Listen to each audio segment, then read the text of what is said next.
오늘도 지난번부터 같이 읽고 있는 손흥민 선수의 축구를 하며 생각한 것들에 대해서 읽어볼 거고요. 제가 혼자 좀 읽었는데 같이 읽고 싶은 부분이 있어서 그냥 오늘은 3장부터 시작을 해보도록 할게요. 제3장 트로피. 어릴 적 축구의 기억이 별로 없다. 기억력 쇠퇴는 아니니까 오해 없길 바란다. 기억에 남는 축구가 없는 이유는 내가 엘리트 축구부에서가 아니라 아버지에게 축구를 배웠기 때문이다. 일반 학업으로 따지면 홈스쿨링인 셈이다. 매일 똑같은 기본기 훈련만 반복했으니까 기억에 남는 장면이 다양할 리가 없다. 볼을 떨어뜨리지 않고 운동장을 3바퀴 도는 훈련을 매일 반복했다. 아버지는 기본기를 중시했고 성적으로 유소년을 평가하는 지도 방식을 정말 싫어했다. 덕분에 나는 아버지와 훈련하는 동안에 경기에 직접 출전하는 일이 드물었다. 또래 축구부 아이들에게 축구가 경기 출전이었다면 내게 축구는 양발로 볼을 리프팅하고 머리 위에 볼을 세워 균형을 잡는 것이었다. 형과 함께 볼을 떨어뜨리지 않고 한쪽 발로만 리프팅을 해서 운동장을 누가 빨리 도는지를 겨루곤 했다. 떨어뜨리면 출발했던 지점으로 돌아가서 다시 시작해야 하니 한눈 팔 틈이 없었다. 그게 우리의 축구였다. 아버지가 운영하던 호바니 FC는 유별난 훈련 메뉴 탓에 등록 학생 수가 적어서 한 팀을 이룰 수 없었다. 경기를 아예 뛰지 않을 수는 없는 노릇이니 가끔 호평초등학교 축구부에 끼어서 경기에 출전하기도 했다. 지금은 쓰지 않는 표현이 되었지만 나는 소위 용병이었다. 내가 지금 뛰는 경기가 무슨 대회인지 그리고 어떤 의미가 있는지 잘 몰랐다. 여기서 잘하면 어떻게 되는지도 당연히 몰랐다. 경기만 뛰고 돌아와서 다시 아버지와 훈련을 시작했다. 학교 아이들에 섞여서 축구를 하며 놀기도 했다. 훈련도 축구, 노는 것도 축구였다. 재미있으니까 멈출 수가 없었다. 예전에 음악만이 세상에서 유일하게 허락한 마약이라는 우스갯소리가 있었는데 내게는 축구가 그랬다. 기억나는 대회가 하나 있다. 사실 대회가 아니라 스포츠 브랜드 아디다스가 주최한 이벤트성 풋살 대회였다. 클럽 아이들과 함께 갔는데 대회 현장에서 캐논슛 이벤트라는 게 있다는 걸 알게 되었다. 초등부와 중등부로 나뉘어 슛이 제일 센 참가자를 뽑아 플레이스테이션을 준다고 했다. 세상에, 플레이스테이션이라니. 우리 집은 가난했다. 행복했지만 형편이 정말 어려웠다. 요즘 말로 흙수저였다. 집에 자가용도 없었다. 나중에 아버지가 내게 축구를 시킨다며 중고 프라이드를 구해오셨는데 차 안으로 비가 셀 정도로 낡은 녀석이었다. 그런 내게 플레이스테이션은 상상 속에서만 존재하는 아이템이었다. 슛을 제일 세게 때린 사람에게 그걸 준다고 했다. 이거 무조건 내가 나서서 1등을 먹어야 할 것 같았다. 아들의 눈에서 발사되는 레이저가 아버지의 마음을 쿡쿡 찔렀나 보다. 캐논슛 이벤트가 시작되기 전에 아버지는 나를 대회 현장 구석으로 데려가셨다. 가져갔던 볼을 세워두고 슛을 강하게 차는 요령을 속성으로 알려주셨다. 그때까지 우리는 킥 훈련을 제대로 해본 적이 없었다. 재차 말하지만 우리는 아직 발로 볼을 자유롭게 다룰 수 있는 연습을 하는 과정에 있었다. 밤에 정전이 되어도 밥숟가락을 자연스럽게 입으로 가져가는 동작처럼 말이다. 그게 끝나야 킥으로 넘어가는 건데 아버지는 아직 그 단계를 허락하지 않으셨다. 그러니 아버지가 슛을 강하게 때리는 방법을 알려주신 건 그때가 처음이었다. 아이들과 놀 때는 당연히 슛도 때리고 패스도 했지만 제대로 배운 적은 없었다. 디딤발을 어디에 놓고 주발이 어떤 각도로 들어가서 발의 어떤 부분으로 볼을 때려야 하는지 등 아무것도 몰랐다. 시간이 많지 않았던 탓에 그야말로 현장에서 속성으로 슛에 힘을 싣는 요령을 익혔다. 드디어 이벤트가 시작되었다. 참가자도 많았고 이벤트성 대회였던 탓에 각자 슈팅할 기회가 2번인가 3번밖에 되지 않았다. 초등부가 먼저 시작했다. 아버지가 알려주신 대로 나는 있는 힘껏 슛을 때렸다.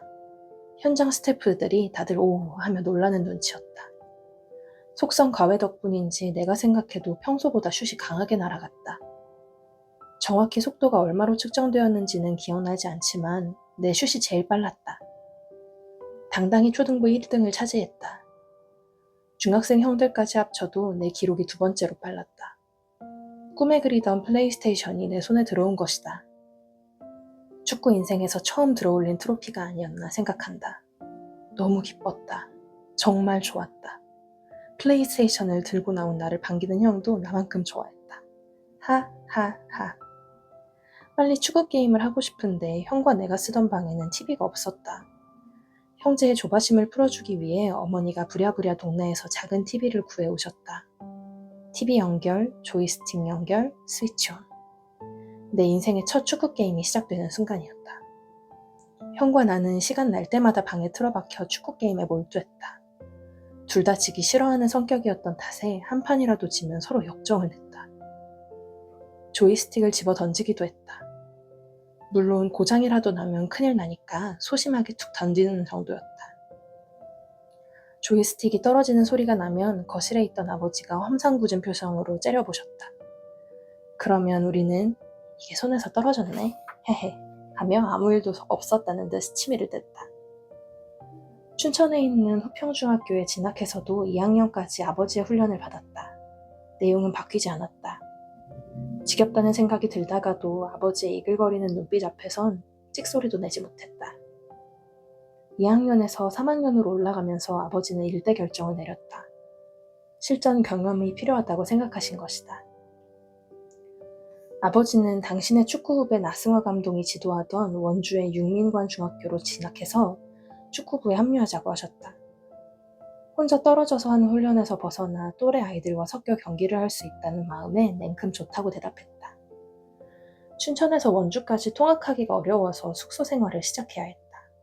2007년 태어나서 처음 엘리트 축구부에 정식으로 소속되는 순간이었다. 숙소 생활도 생소한 데다 처음 축구부에 합류하자마자 벌어진 해프닝도 당혹스러웠다. 어느 날 여자팀과 연습 경기가 잡혔다. 처음 보는 동료들과 섞여서 뛰었는데 내가 2골을 넣어서 이겼다. 장비를 챙겨서 숙소로 돌아갔더니 그날 주장을 뽑는 선거가 있다고 했다.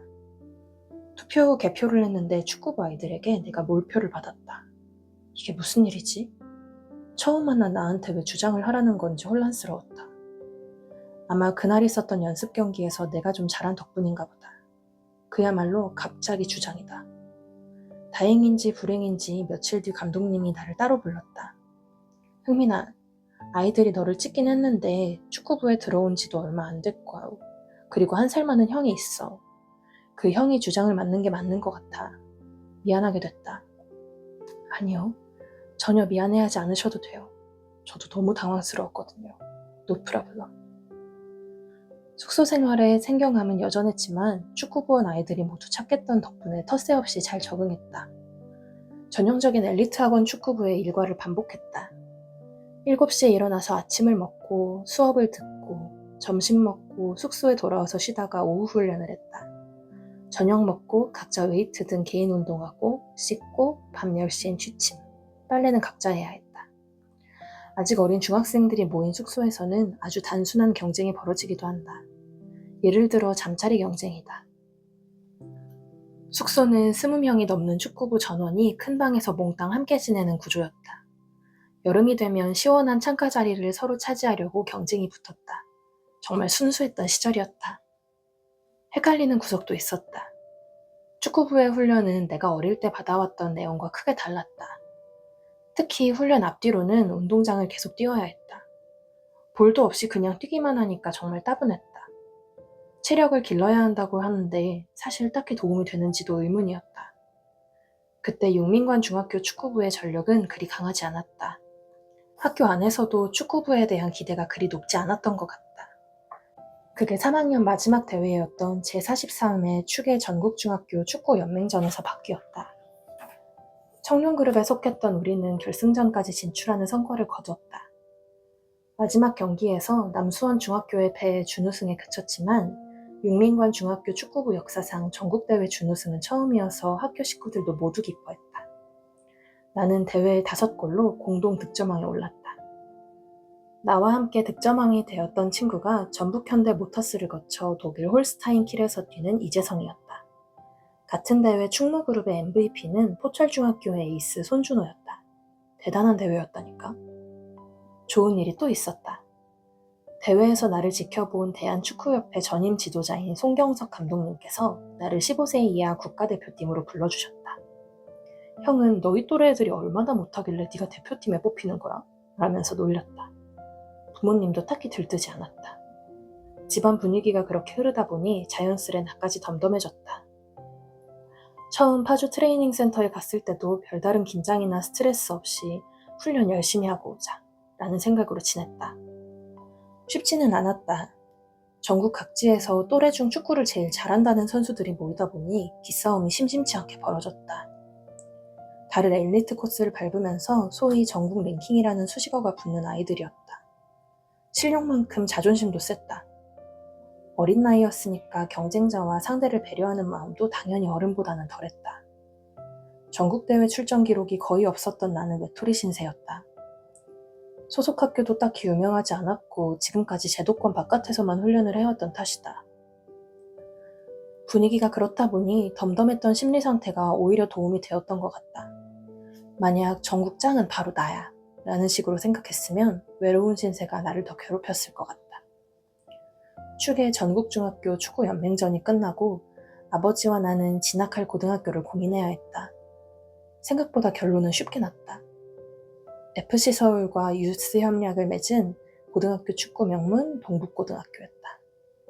운 좋게 딱 그 해부터 K리그 인기구단의 시스템 아래로 들어갈 수 있어서 선택에 어려움이 없었다. 용민관 중학교를 졸업해서는 학적상 동북고에 입학할 수 없었다. 부랴부랴 동북중학교로 진학을 했다. 초등학교와 마찬가지로 중학교도 나는 3곳을 거쳤다. 일반 학생에게는 굉장히 드문 케이스였지만 축구를 계속해야 했던 나로서는 복잡한 행정 절차가 불가피했다. 아버지는 자기 시간을 쪼개면서 작은 아들의 뒤치다꺼리를 기꺼이 해주셨다. 전학 절차가 더디자 용민관 중학교 축구부 감독을 찾아가 한바탕 벌이기도 하셨다. 복잡한 축구의 길을 계속 고집할 수 있었던 것은 전적으로 아버지의 헌신 덕분이었다. 집안 사정이 그렇게 어려운데도 아버지는 형과 내게는 꼭 좋은 유니폼과 축구화를 마련해 주셨다. 당신은 구멍난 양말을 신어도 두 아들에게는 항상 새 양말을 사주셨다. 전국구 고등학교의 축구부가 된 이후로는 훈련도 대회 일정도 모두 바빠졌다. 봄이 되자 16세 이하 국가대표팀에 뽑혀 일본에서 열린 사닉스컵에 참가했다. 일본 고등학교 선수들의 아기자기한 패스플레이를 굉장히 재미있게 봤던 기억이 난다. 학년도 낮았고 그때만 해도 나는 몸집이 작았던 편이라서 당장 선발로 뛸 기회를 얻진 못했다. 그래도 외국에 가서 짧은 시간이라도 뛰어보는 건 꽤 흥미진진했다. 동북고 축구부 생활도 재미있었다. 아버지의 훈련 방식과 크게 차이가 나는 현실에 적응하느냐고 고생도 좀 했다. 축구 명문에 모인 선수들인 만큼 모두 실력이 뛰어났다. 그렇게 뛰어난 친구들과 경쟁하는 것만큼 재미있고 동기부여가 되는 일은 없었다. 그러다가 갑자기 기회가 찾아왔다. 유럽에서 볼을 차고 싶다는 춘천 촌놈에게는 말도 안 되게 거창한 찬스 말이다. 이제 제 4장 기회를 읽을 건데요. 이 장에서 제가 사실 살짝 울컥하면서 눈물이 좀 났어요. 이 장을 같이 읽고 싶어서 빌드업으로 3장도 함께 읽으려고 했습니다. 제 4장 시작할게요. 제 4장 기회. 꼬마 시절부터 꿈이 둘 있었다. 축구 선수가 되고 싶다는 꿈, 그리고 유럽에서 뛰어보고 싶다는 꿈. 거짓말 같겠지만 아버지와 함께 본격적으로 훈련을 시작했던 초등학교 3학년 때부터 유럽에서 뛰고 싶다고 생각했다. 아무것도 모르는 나이였는데 꿈은 일단 크게 가져야 한다는 아버지의 세뇌 덕분인지도 모르겠다. 아버지도 10대 시절부터 독일 분데스리가에 그렇게 가고 싶어 했다고 말씀하신다. 나중에 검색해보니 1970년대에는 분데스리가가 세계 최고의 축구리그였다. 내게 꿈의 무대는 잉글랜드 프리미어리그다. 축구 훈련을 본격적으로 시작한 다음 해에 2002 한일 월드컵을 보면서 감동을 제대로 먹었었다. 4강 영웅들인 박지성과 이영표 콤비가 뛰었던 UEFA 챔피언스 리그 경기도 챙겨봤다. 두 영웅은 맨체스터 유나이티드와 토트넘 호스퍼로 각각 이적했다. 내가 막 학교 축구부에서 선수 생활을 시작했을 때였다. 데이비드 베컴이 뛰던 팀에 한국인 선수가 들어가다니 정말 믿을 수가 없었다. 한국인 선수들의 도전이 이어지면서 어릴 적 꿈인 유럽 프리미어 리그도 구체화되었다. 나도 거기서 멋지게 뛰고 볼도 넣고 싶었다. 춘천 맨땅에서 종일 볼리프팅을 반복하는 꼬마의 꿈치고는 정말 거창했다. 이 다음에 커서 토니 스타크가 되겠어요. 이런 느낌이랄까. 동북고 1학년 생활을 시작하자마자 그 꿈을 이룰 기회가 찾아왔다. 주말 리그 괄호 열고 2008 SBS 고교클럽 챌린지 리그에 괄호 닫고에 출전하고 있었는데 아버지로부터 파주로 오라는 지령이 떨어졌다. 왜 그러냐고 물었더니 대한축구협회에서 우수선수 해외 유학 프로그램을 운영하는데 그 해 유럽으로 데려갈 6명을 뽑는다고 했다. 나는 그 프로그램을 잘 알고 있었다. 중학생 때 아버지가 두툼한 종이 뭉치를 꼼꼼하게 읽으라며 건네주셨다. 뭔가 봤더니 해외 유학 프로그램 선배들이 연수기간에 유럽 현지에서 작성했던 축구일기였다. 세상과 담을 쌓고 살던 아버지였지만 그런 자료는 기막히게 구해서 아들에게 가져다 주셨다.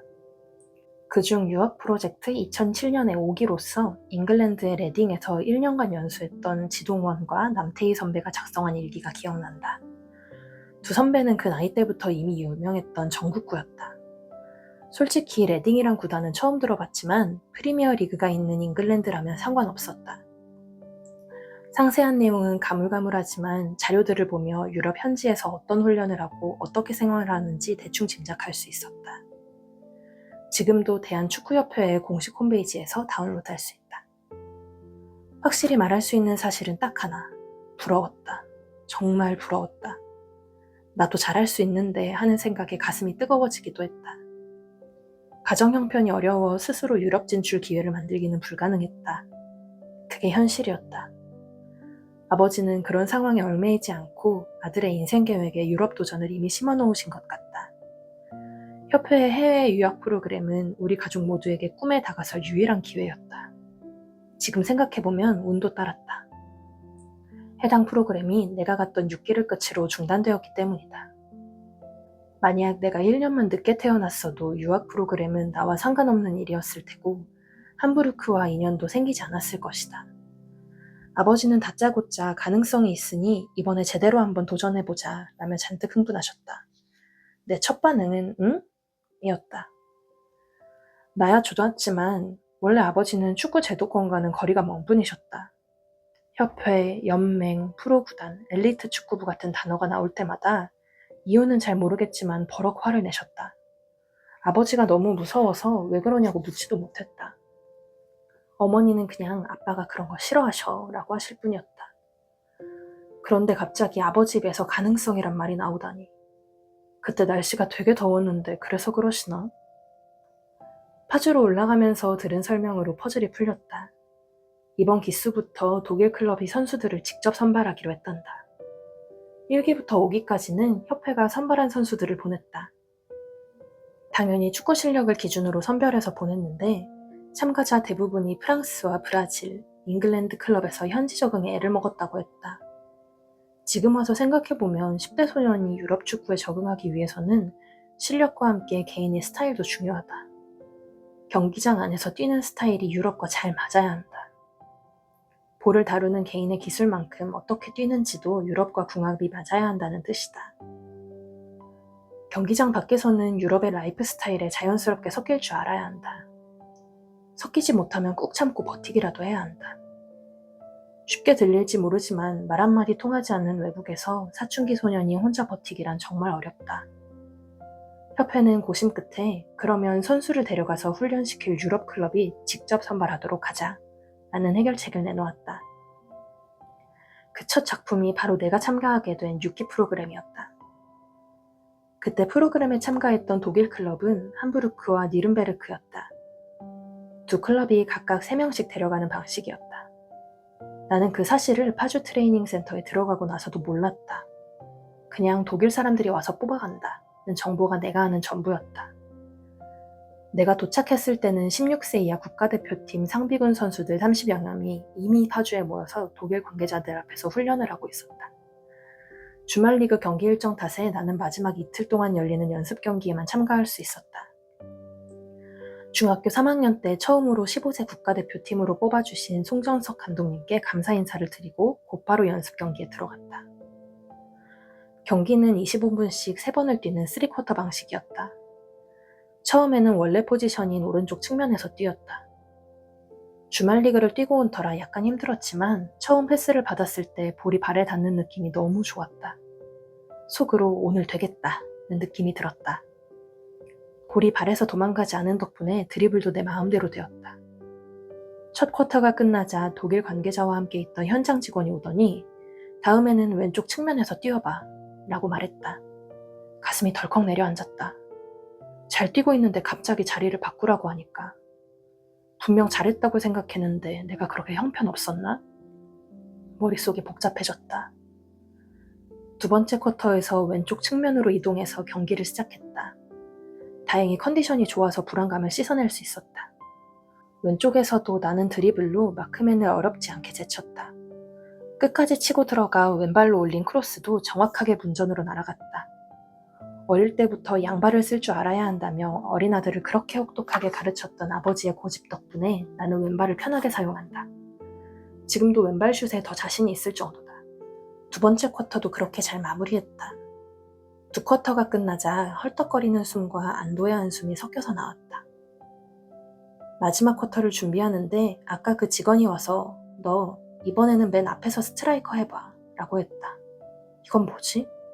왼쪽에서도 잘했던 것 같은데 왜 자꾸 나를 이곳저곳으로 보내는 건지 도통 알 수가 없었다. 스트라이커 포지션에서는 상대 중앙 수비수와 계속 부대끼며 볼을 다뤄야 한다. 공간으로 파고드는 플레이에 익숙한 터라 상대 수비수와 몸과 몸으로 힘을 겨뤄야 하는 플레이가 그렇게 쉽지 않았다. 더군다나 급조된 팀이다. 내게 패스를 넣어주는 친구들과 일면식도 없었으니 내 움직임을 알아주리라 기대할 수가 없었다. 거꾸로 나도 저 친구가 어떤 공격 플레이에 익숙한지 전혀 모르는 채 뛰어야 했다. 오기가 생겼다. 어차피 컨디션이 너무 좋았다. 뒤에서 날아오는 롱 패스를 나의 빠른 발로 따내는 장면도 몇 번 나왔다. 무사히, 아니, 아주 잘 경기를 마쳤다. 일주일이 지나도 연락이 없었다. 나는 정말 잘한 것 같은데. 그때 왜 자꾸 포지션을 바꾸라고 했을까? 역시 자기 포지션에서 두드러지지 못해서 그랬던 걸까? 나도 유럽에서 축구 일지를 써보고 싶은데 별별 생각이 다 들었다. 그러다가 아버지께서 전화를 주셨다. 낯선 번호라서 안 받으려고 하다가 기분이 묘해서 받았더니 그게 협회의 합격 통지였다고 한다. 세상에나 내가 유럽을 가게 되었다. 함부르크 유소년 아카데미에서 축구를 배울 수 있게 되었다. 진짜? 초등학교 때 캐논슛 대회에서 플레이스테이션을 따냈을 때의 성취감은 애들 장난이었다. 기분이 너무 좋았다. 거짓말처럼 갑자기 유럽이 내 앞에 뚝 떨어졌다. 함부르크라고 했다. 니른베르크라고 해도 상관없었다. 유럽, 그것도 분데스리가가 있는 독일이었다. 아니 이렇게 날 뽑을 거면서 그때는 왜 나를 다른 포지션으로 이리저리 돌리면서 내 마음을 그렇게 졸였던 걸까? 협회 담당자가 설명해준 자초지종은 이랬다. 사실 함부르크 스카우트가 그 전까지 좀 짜증이 나 있었어. 마음에 딱 드는 선수가 없다면서 말이야. 그러다가 막판에 네가 들어온 거야. 그 친구가 갑자기 저 아이 누구지? 라고 묻더라고. 첫 쿼터가 끝나고 저 아이를 왼쪽에서 뛰게 해달라 했어. 그 다음에는 또 이번엔 원톱에 세워봐 라더라고. 그러고는 정말 너만 보는 거야. 내가 다양한 포지션을 소화할 수 있는지 지켜본 거였어. 그리고 바로 저 아이를 데려가겠다고 했지. 준비된 자만이 기회를 잡는다. 축구 선수들은 이 말을 귀에 못이 박히도록 듣는다. 당연하게 들려도 실전이 그만큼 어렵기에 지도자들이 이 말을 입에 달고 산다고 생각한다. 단 한 번 찾아온 기회. 그때는 몰랐지만 마지막이 될 기회를 내가 잡았다. 온 가족이 어려운 상황에서도 나의 꿈을 끌어주고 응원해주지 않았더라면 불가능했다.